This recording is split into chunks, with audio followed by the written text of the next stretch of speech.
Hey everybody, I'm Andy Smith. I'm a 30-year comic book veteran, having worked for Marvel Comics, DC Comics, Image Comics, Cross Generation, Ominous Press. You name it, I've probably worked for them. And I do other things art-wise outside of comics in the field of advertising. I've also written some books on drawing comics you might have seen. Drawing American manga superheroes, Drawing Dynamic Comics was my first book. And I also did the handy little How to Draw Superhero sketchbook where all you need is a pencil because you do all the work right inside the book. Enough about that. This is the Book Look series. The Book Look series is where I grab a book off my library. You can see the tons of books I have behind me. And I go through it page by page with you so you can see if it's a book that you might want to buy. I like to know what I want to buy before I buy it, and I feel this is a way to give you some insight into these books. So join me for today's book look. Thanks. Hello everybody, it is Andy Smith, 32-year veteran of the comic book industry, back with another fabulous book look. That's right, I grab a book off my shelf and I go through it page by page with you guys. I'm pointing at you. So maybe if you've never seen the book before, now you can see it. And if you like what you see, hunt it down, eBay, internet, Amazon, local bookstore if possible, and see if you can buy it. That's why I do these videos, and it gives me a chance to basically look at books I haven't looked at in a long time. This is Modern Masters Volume 21, Chris Sprouse. The very first one I believe they did of this was Alan Davis. Unfortunately, the series stopped, I think, around Volume 30. So they did a bunch of them. I don't own them all. It's a shame that they stopped doing them. I love this. This is basically a 100 and, let's see, I don't want to ruin anything. 117 page book, not just an art book, but a nice biography, and they interview the person as well. So this is Chris Sprouse. Chris broke into the industry about the same time I did. This book itself came out in 2009, 14 years ago. Wow. So introduction by Carl Story. Carl and Chris go way back. Carl has inked tons of Chris's work. And you'll recognize Carl's name from also inking a lot of Adam Hughes in the early 90s. Carl went to the Kubert School, and I met him after. So Elephants in India and Doodling in Dale City. So Chris was born July 30th, 1966. Wow, I thought he was younger than me. Kind of glad. Don't let him know that he's older than I am. Whenever I look at somebody older than me whose work I really like and admire, I like to think, God, I hope that guy's older than me. Then I can go, oh, he's got some years on me. That's why. So 66. So he will be 57 here shortly, July 30th. So look at that. I love this because these books generally show some of the artist's early work. And then, of course, they interplay with, well, I mean, this is 2009. This is 14 years ago, so we're not going to get too current with his work. But great Darth Vader. You know, the one thing I like about Chris is, one, I think his style is very original. You know, he's a huge Michael Golden fan. But even looking at his early work, I found it kind of hard to see that. The more I see his work and the more just I've grown as an artist, I can definitely see hints of it. This is just great, though. I'd be so tempted to want to go in and add more highlights and stuff, but I think that's just the perfect amount. And then we get back to some more early work here. You just love seeing this type of stuff. That is, Chris says, this is probably the best of the Bermander strips, mostly because it's not exceedingly moronic and it isn't too terrible art-wise. It's a good example of how the strip usually went, with references to things we were dealing with in school and little in-jokes. So that's 1984. And it, you know, has kind of a Doonesbury-esque look to it. So that's cool. Chris goes to college. Let's see. I'm just, let's see. So there are concerns. I applied. He says he was applied and was accepted at a lot of Virginia schools, but settled on James Madison University in Harrisonburg, Virginia, where he majored in graphic design. Obviously, I'm not going to go in and keep reading everything. This is cool. This is very early. Does it say? Next page. During my freshman year at college, I was still drawing superhero comics and suffering some serious ridicule for it. Oh, that's a shame. And I can see that. Back then, yeah, that's going to a regular college wasn't super cool. You can definitely see his style there forming. What do we got there? Another piece. He says, by Bobby and myself, this one a double-page spread from some science fiction comic. High school, he says. Nice. Definitely working on some good perspective there. And this is from a book called Ocean that he did. I think it was with Warren Ellis. And this is page 7. So obviously this is professional career. See, now we get down to the nuts and bolts. What I like to say, you get to see his layout here. And then final pencils here. So you can really, I mean, look at the amount of figure construction he does. Very solid. And this is not even the first step, if I remember correctly. I think there's a step before that he does. Oh, I kind of wish they would have showed the inks to that. There you go. That's funny. When I met Chris, he didn't look too much different from that. I met Chris back in 92, I think, when he was working on his first book for DC, which I'm sure it'll be covered in here, but right now I'm drawing a complete blank on. Here's another strip that he did, totally different style here from the first strip, which was more cartoony, Doonesbury-esque. This is very different. I wouldn't even guess this is Chris's work in general. So, seeing how he's progressed. This was also when he was in college. That's cool. Nosferatu. That's really nice. Oh, what we got here? Examples from Chris's summer and holiday job with the rail company. The strip was on the right. The strip on the right was part of a comic strip history of this particular naval officer's career presented to him at his retirement party. So that's pretty cool. So holiday job, probably holiday from college, I would assume.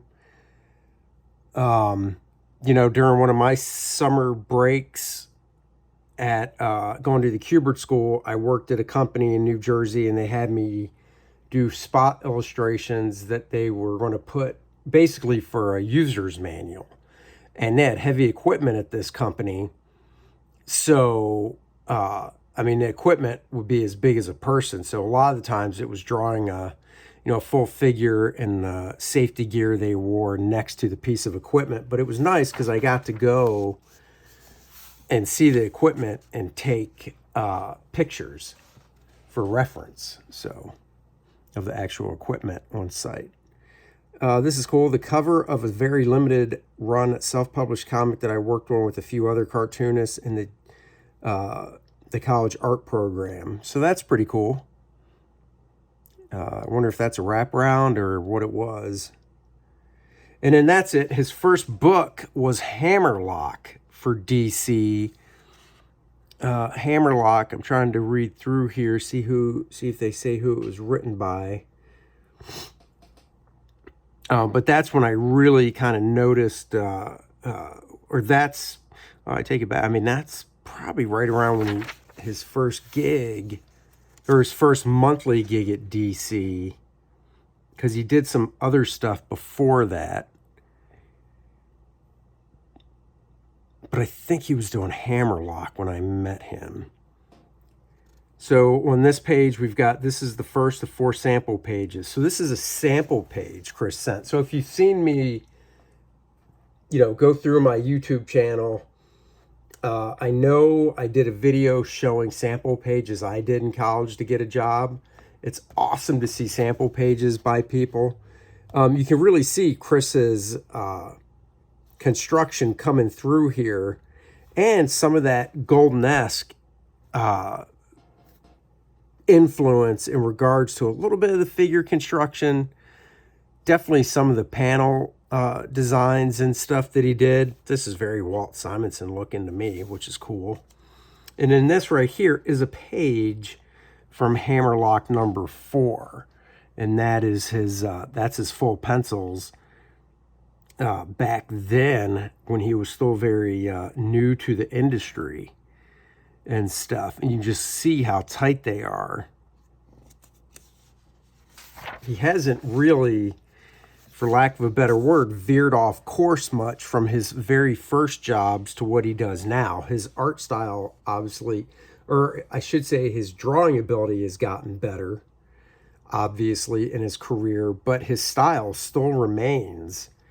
I don't know if mine does or not, because I just went through periods of trying different things, because I just found it hard to find myself as this is what I do, like this is my style, whereas Chris just looks like he came right out of the gate that way. This is from a 1990 Batman annual. It's funny, he says Chris isn't very happy with his work for the 1990s Batman annual, but that's pretty cool. He worked on Justice League Quarterly number 1. I do remember that. And then I got my start on Justice League Quarterly number 5. So, more stuff from Hammerlock. Those are pencils, guys.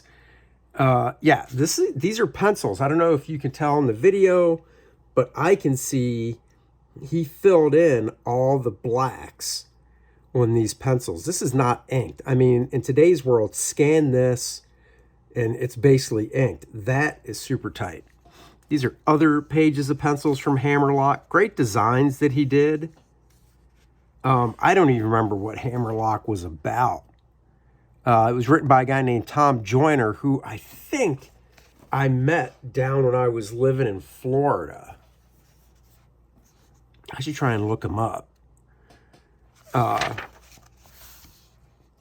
Oh, this is cool. Nice takeoff on the old Spider-Man cover.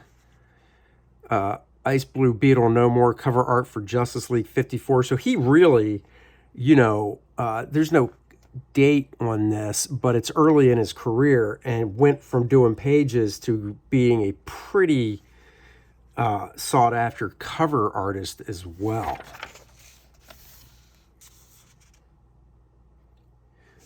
Now you can really see here, what's this from? This is, Chris can hang his head in shame if he wants, but this artwork, this is 1992 Batman's Legends of the Dark Knight.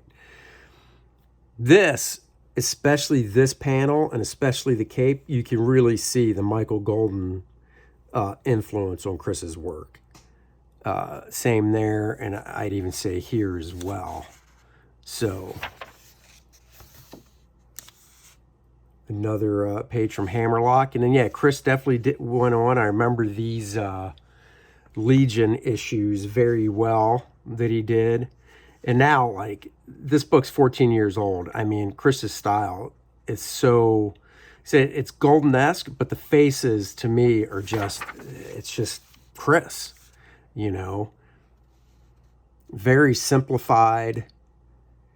I like the way Chris puts his figure work together. I like the minimalistic of it as well, and and the rendering style he uses. Al Gordon, I believe, inked Chris a lot. This is pencils for cover. I mean, just look how tight those pencils are. I mean, I just can't imagine penciling that tight. And then next to it are the inks. And then here's more pencils for a unpublished cover. Wow. That blows my mind when I see stuff this nice and DC's like, yeah, we're not going to publish it even though we paid for it. It's like, okay. His compositions have always been really nice. His design. Here's something from X-Men. 304, inks by the wonderful Terry Austin. See, to me, that's hard to, like, I can look at that now and definitely see the Michael Golden influence, but I think back then it was harder for me to see.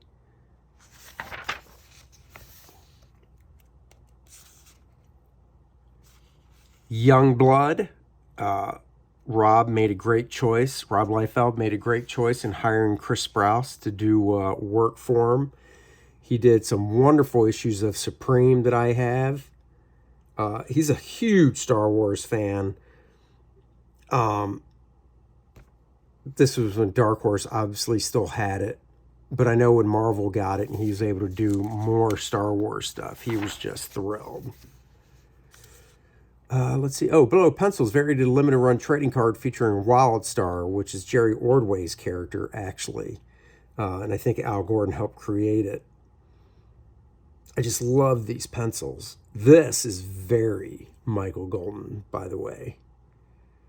It's really coming through a little more now.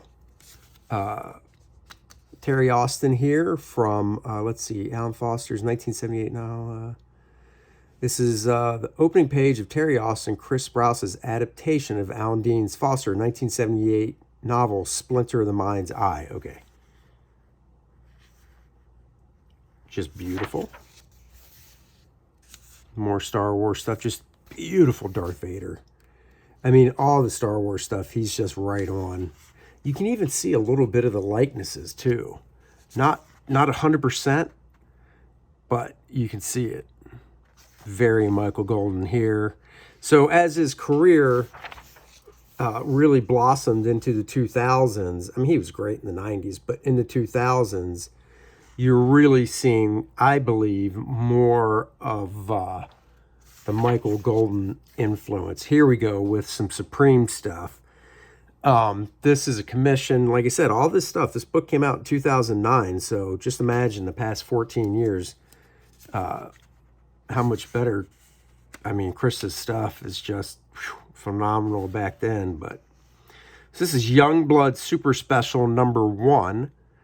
So it was cool to see Chris work on Rob's characters because Chris, definitely brought more of a realism to Rob's characters. And to me, the designs just work, These are some of the Supreme issues Chris did. They're showing some of the art, pencils, inks. I love the proportion on Supreme. I tried drawing this simple, I think just for my own sake, goofing around, but I just like more detail. What can I say? But very Golden influence in the composition here. These are his full pencils to Supreme. I believe Carl Story was inking this stuff. Not sure. I think it was Carl inking the insides. This is a great job. If you're a fan of Kevin Nolan inking, they did a Wildcats Aliens one-shot, and Chris drew it and Kevin inked it. And Chris's stuff is so tight that it's really not Nolanized. And what I mean by that is, depending on how tight the pencils are, depends how much Kevin puts in of his own work.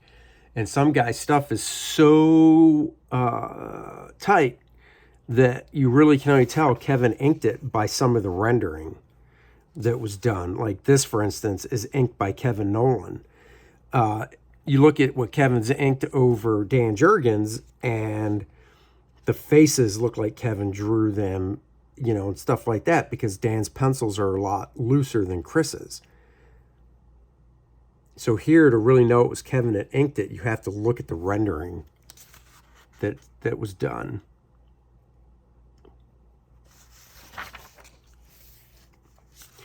Tom Strong was a book he created with Alan Moore.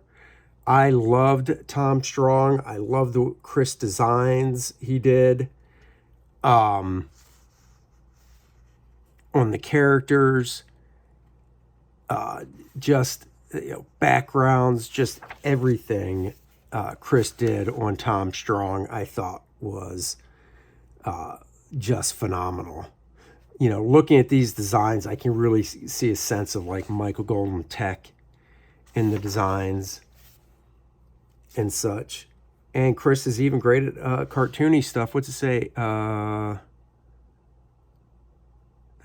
well as that's a cartoony version of Strongmen of America down below left. And so this is Tom Strong issue 18, 2009. And I hope they show earlier Tom Strong stuff, because when Chris first drew Tom Strong, he was really wide in the shoulders, small head, really not human proportions. And at some point, Chris just totally changed up, and now he draws Tom Strong in more relatively human proportions, real life. And, you know, I got to admit, I like the other stuff better, where he was really kind of exaggerated. And that's not this either. But that is. Now, once again, I'm seeing a lot more Michael Golden as this stuff moves on. This is a great camera angle, by the way. It's a very hard perspective to draw. He just nailed it.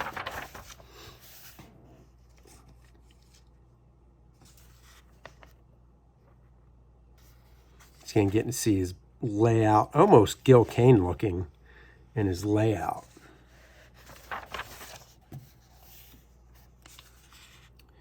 Yeah, it's a shame they don't have a lot of the early Tom Strong stuff.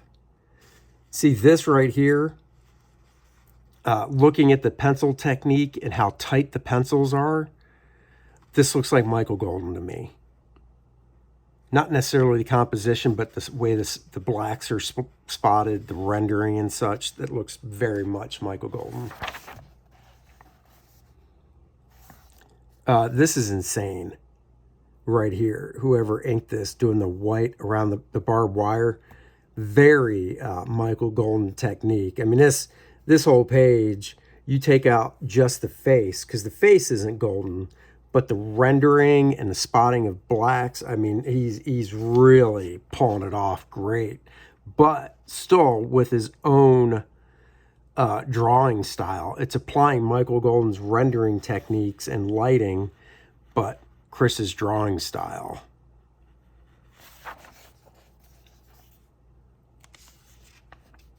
Chris did some spirit work, which is very cool. Number of the Beast. Now, I actually was lucky enough to ink some Chris Sprouse pages for, I believe, that Number of the Beast. I want to say Carl Story inked most of it, and then it got behind, and I think I was inking over Chris's layouts as well, his breakdowns.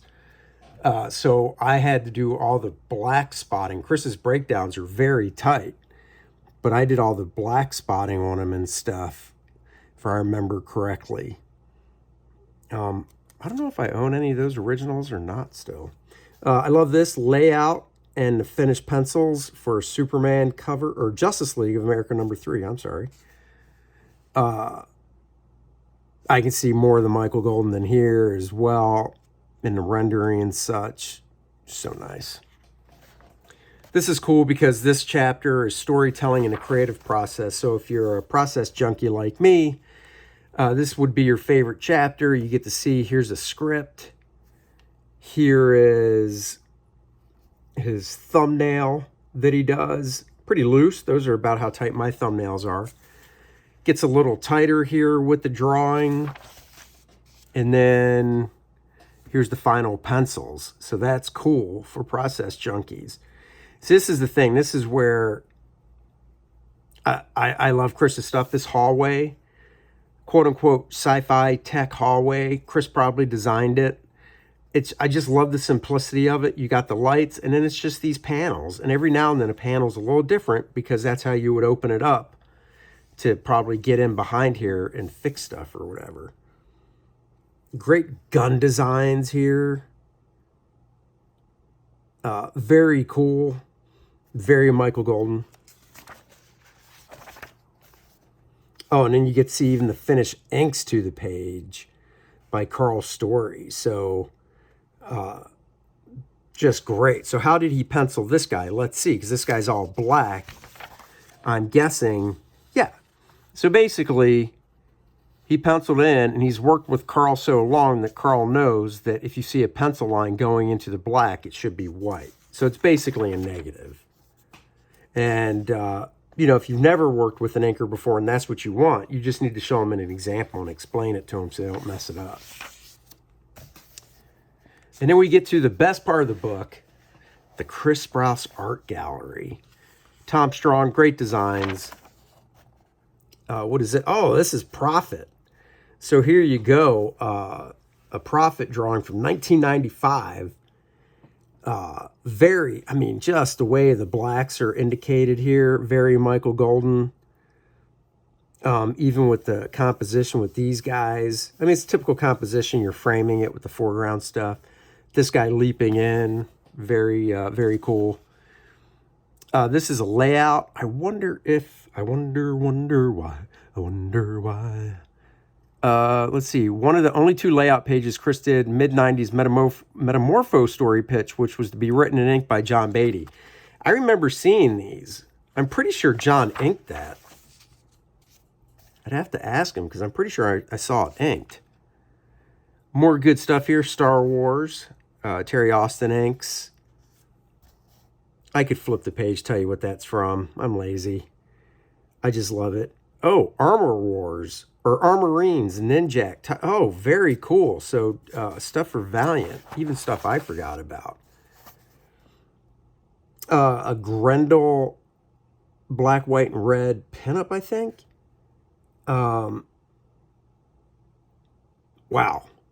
I mean, I would definitely go out on record and say Chris traced a photo for the background. Nothing wrong with that. I mean, that almost looks like a freaking photograph. And this is all pencils.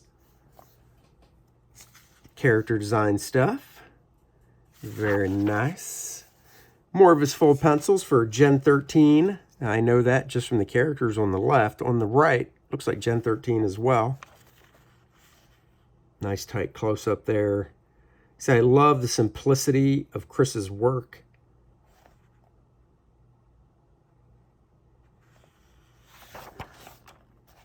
Oh, a great cover from Supreme.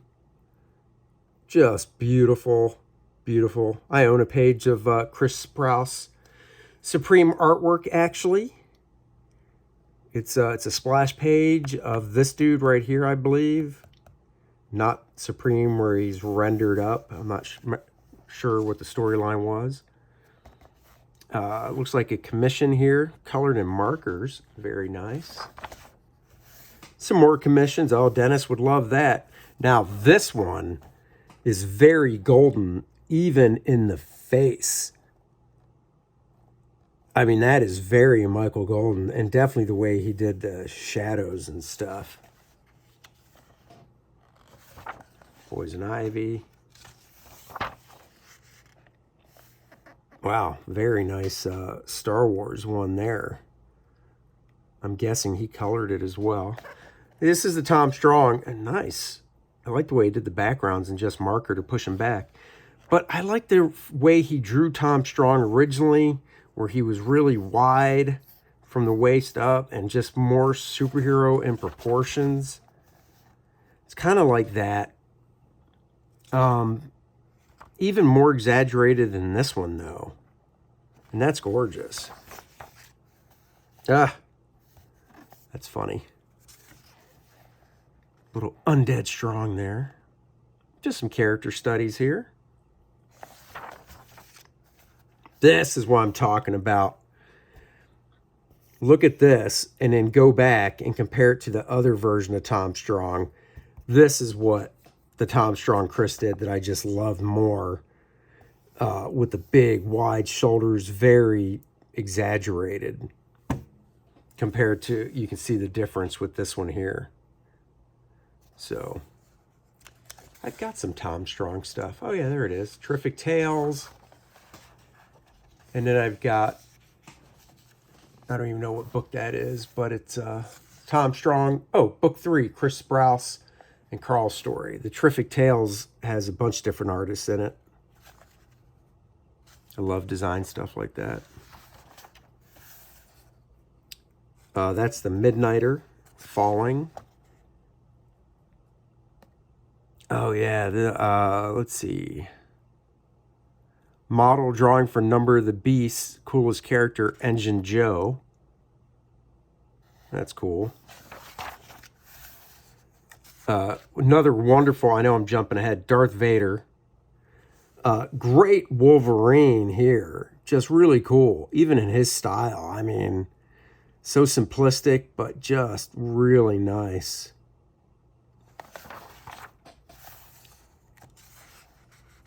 I don't know what that is. Oh my God. Guys, I'm serious. I have not looked through this book probably since we moved into this house 10 years ago. And I love, if you know me, I love Miracle Man.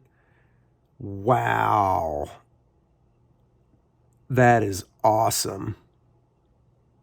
I love the simple rendering too. Like that. That is just freaking fantastic. Great Batman. Obviously the Joker in the foreground. Nice perspective there with a Mon-El shot. And that's it. And as of this printing, this is number 21. So as of this printing, they were up to 25. So I can tell you the ones I have. And feel free to leave in the comments below which one you'd like to see next. I've got Alan Davis, George Perez, Bruce Timm, Kevin Nolan, Jose, Art, John, Walter, Mike Rowingo, Kevin McGuire, Michael Golden, Jerry Ordway, Frank Cho. No, I'm looking. Do I have Frank? Wait a second. I know I have Frank. Mark Schultz, Mike Allred, Lee Weeks, JR Jr. I don't know if I have Plug. I don't know if I have Kyle Baker. Chris Sprouse, of course. I don't have Buckingham, Darwin Cook, Guy Davis, or Jeff Smith. So those are the ones I don't have. But that's it. Book look, Chris Sprouse, Modern Masters. He truly is. Maybe if you catch me at a bar drinking, I'll tell you some of the volumes they did of Modern Masters that I don't think should have had a book called Modern Master dedicated to their work. And I'll tell you the ones that they left out and should have had a book. This is definitely one that should have a book. Chris Sprouse, I do believe, is a Modern Master. I was very glad to see this when it came out. Thank you for joining me on this book look. Go check out Kor-Drath, The Reckoning. It's on Indiegogo right now, in demand. 76 pages. I'm on page 70, getting to the finish line. T-shirts, t-shirts, t-shirts. 2 different t-shirts to choose from. One with my art, one with Bud Root's art. Go check them out on the campaign page. Link in the description below. They go to print at the end of this month. We're shutting down the t-shirts, so get your orders in. And for the beanies as well, to keep your head nice and warm. And please check it out. Support it. Get yourself a copy of the graphic novel. Shipping soon, I can start saying. And I'll catch you guys next week for another book look. Let me know if you want to see another Modern Masters and which one artist you'd like to see. Bye-bye, everybody.